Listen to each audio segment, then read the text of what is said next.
Good evening friends. आइए आज हम लोग बात करते हैं रेफ्रिजरेशन इफेक्ट्स की और किस तरीके से हमारा रेफ्रिजरेंट हमारे इस कूलिंग सिस्टम को कूलिंग प्रोवाइड करता है। तो आइए डिटेल में बात करते हैं दोस्तों। फ्रेंड्स, आइए बात करते हैं हम लोग थोड़ा रेफ्रिजरेंट के बारे में। रेफ्रिजरेंट बेसिकली अगर हम रेफ्रिजरेशन की बात करें तो रेफ्रिजरेशन क्या है? गर्मी को एक जगह से उठा के दूसरी जगह ट्रांसफर करने का नाम जो है वो रेफ्रिजरेशन है। और जो ये काम कर रहा है वो हमारा रेफ्रिजरेंट है। जहाँ ये काम हो रहा है वो रेफ्रिजरेटर है। तो बेसिकली रेफ्रिजरेंट का काम क्या है कि एक जगह से गर्मी को उठाए और दूसरी जगह ट्रांसफर कर दे। गर्मी को हम खत्म नहीं कर सकते, एक सरफेस से दूसरी सरफेस पे, एक जगह से दूसरी जगह पे ट्रांसफर कर सकते हैं। तो अब ये रेफ्रिजरेंट किस तरह से हमारे किसी एक सर्टेन जगह से, मे बी रेफ्रिजरेटर हो सकता है, डीप फ्रीजर हो सकता है, मे बी आपका कमरा हो सकता है, वहां से गर्मी को उठाए और कंडेंसर से बाहर निकाले। किस तरीके से? यूं समझ लिए दोस्तों कि हम लोग बचपन में देखते थे कि अभी भी कि मदर ने हमारी तवे को उतारा। अब ये तवा जो है वो बहुत तेजी से गर्म है और उन्होंने पानी डाल के उसको ठंडा कर दिया। तो वहां पे हमको दो चीजें दिखाई देती हैं। एक तो तवा ठंडा हो गया, जो गर्मी 200, 250, 300 डिग्री पे गर्म था वो रिड्यूस होके 100 डिग्री के नीचे आ गया। और दूसरा जो हमने उस पर पानी पड़ते हुए देखा था वो पानी इवेपरेट होके गैस की शक्ल में, वेपर की शक्ल में कन्वर्ट हो गया। तो दो चीजें यहाँ पे हुई। एक तो पानी ने उबल के वहां की गर्मी खींच ली, दूसरा वेपर में कन्वर्ट हो गया। तो अब जहाँ जिस सरफेस पे पानी गिरा था वहां का जो टेम्परेचर था पानी के बॉइलिंग पॉइंट से ज्यादा था।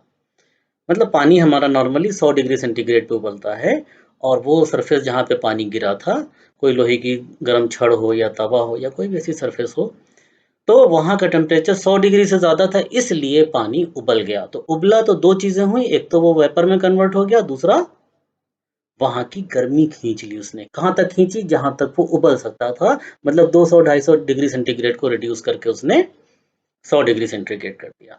तो अब हमारे सिस्टम में जो रेफ्रिजरेंट चार्ज होते हैं उनका बॉइलिंग पॉइंट भी वही काम करता है। इसीलिए हम लोग लो बॉइलिंग पॉइंट वाले रेफ्रिजरेंट यूज करते हैं।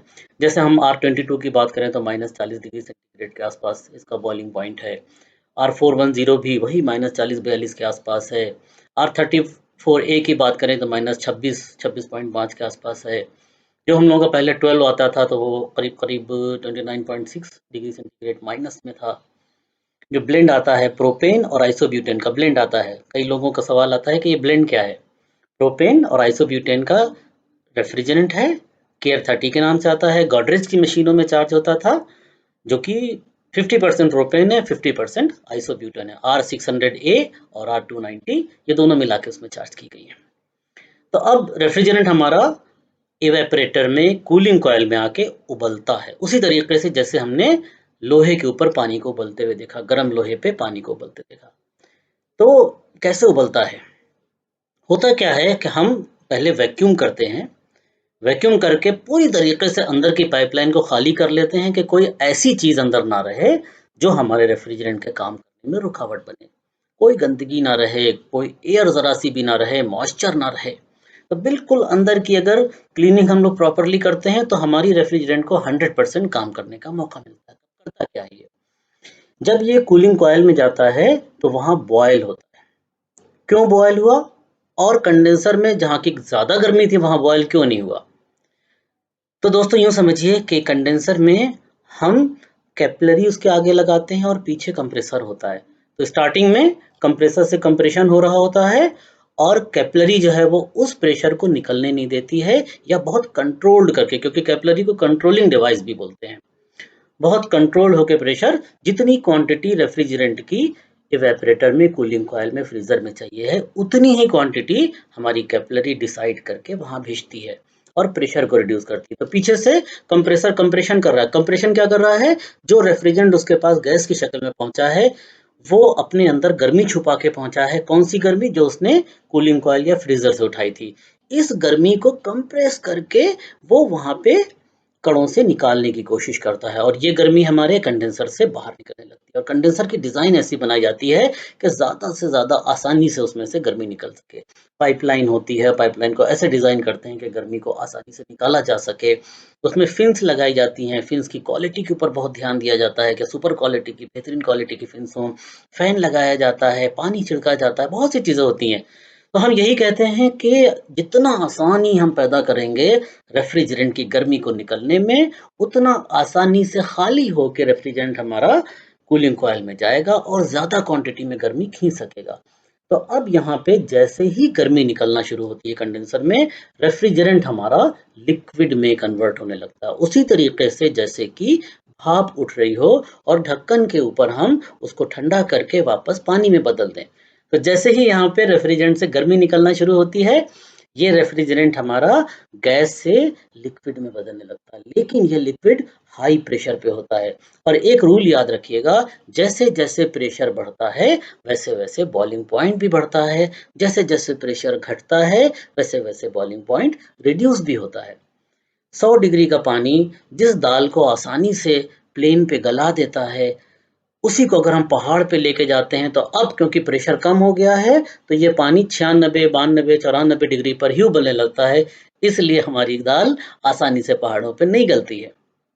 तो अगर प्रेशर ड्रॉप होगा तो बॉइलिंग पॉइंट भी कम हो जाएगा, प्रेशर बढ़ेगा। तो अब अगर हम बात करें कंडेंसर की, तो 290 है तो 240 पाउंड का प्रेशर है।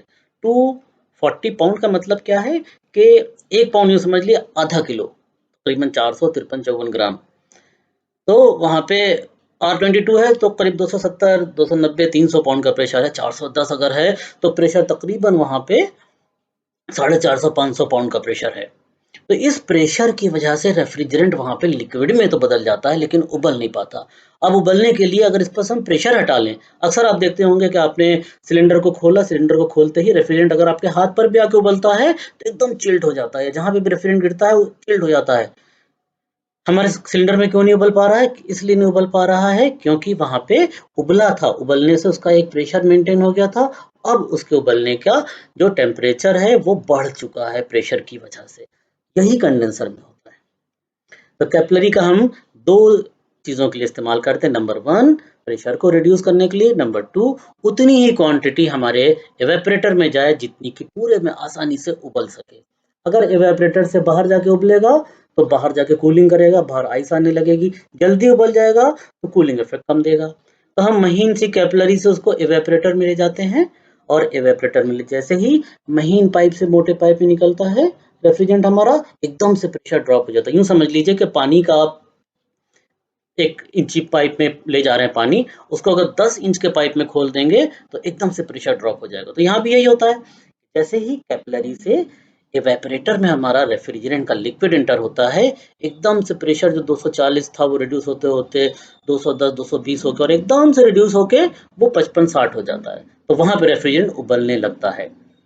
और हम जो 55, 60, 65 जो बैक प्रेशर मेंटेन करते हैं, रखते हैं वहाँ पे, वो रखा ही इसलिए जाता है, कैपिलरी को ऐसे डिज़ाइन किया जाता है कि अगर हम बहुत नीचे ले जाएँगे तो रेफ्रिजरेंट जल्दी उबलने लगेगा और वहाँ पे आइस का फॉर्मेशन शुरू हो जाएगा या हवा बहुत ज़्यादा पानी वहाँ पे छोड़ने लगेगी, फिर एसी में बैठना आसान नहीं होगा। क्योंकि अगर हवा से पानी निकल गया तो एयर कंडीशनर के कमरे में हमारा चेहरा सूखने लगेगा, होंठ सूखने लगेंगे, हवा बहुत तेज़ी से हमारे जिस्म से पानी ले जाएगी। तो दोनों चीज़ें कंट्रोल करना है, एसी खाली कूलिंग थोड़ी कर रहा है, एसी कूलिंग के साथ-साथ ह्यूमिडिटी भी कंट्रोल कर रहा है, हवा के पॉल्यूशन को भी कंट्रोल कर रहा है और हवा को चारों तरफ बराबर से घुमा भी रहा है। हमारी रिक्वायरमेंट के हिसाब से नीचे ला रहा है, हवा को ऊपर ले जा रहा है, साइड में ले जा रहा है। तो अब रेफ्रिजरेंट हमारा कैपिलरी से इवेपोरेटर में एंटर हुआ, कूलिंग कॉइल में एंटर हुआ और ज़्यादा जगह की वजह से वहाँ पे वो अपने वापस ओरिजिनल बॉइलिंग पॉइंट की तरफ भागने लगा और उबलना शुरू कर दिया। उबलेगा तो गर्मी खींचेगा तो कॉइल पे आपको ठंडक मिलेगी। कॉइल ठंडा होगा तो उस ठंडक को हम रेफ्रिजरेटर में यूज़ कर सकते हैं, उस ठंडक को हम डीप फ्रीज़र में यूज़ कर सकते हैं, आइस कैंडी में यूज़ करते हैं, वाटर कूलर में यूज़ करते हैं या एयर कंडीशन कमरे में यूज़ करते हैं। इस वक़्त यहाँ कमरे में एसी चल रहा है और सुकून से बैठे हम आपके साथ में बातें कर रहे हैं।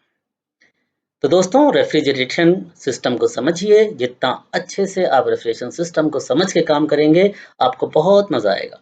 आपको दिखने लगेगा कि रेफ्रिजरेंट अरे क्वांटिटी कम आ रही है, रेफ्रिजरेंट की क्वांटिटी ज़्यादा आ रही है क्योंकि बाहर जाके उबल रहा है, कम आ रही है क्योंकि जल्दी उबल रहा है, तो चोकिंग हो गई है। क्या कंडेंसर कितना गर्म होना चाहिए, ऊपर कितना, नीचे कितना, सब चीज़ें समझ के काम कीजिएगा तो आपको ज़्यादा प्रॉफ़िट होगा।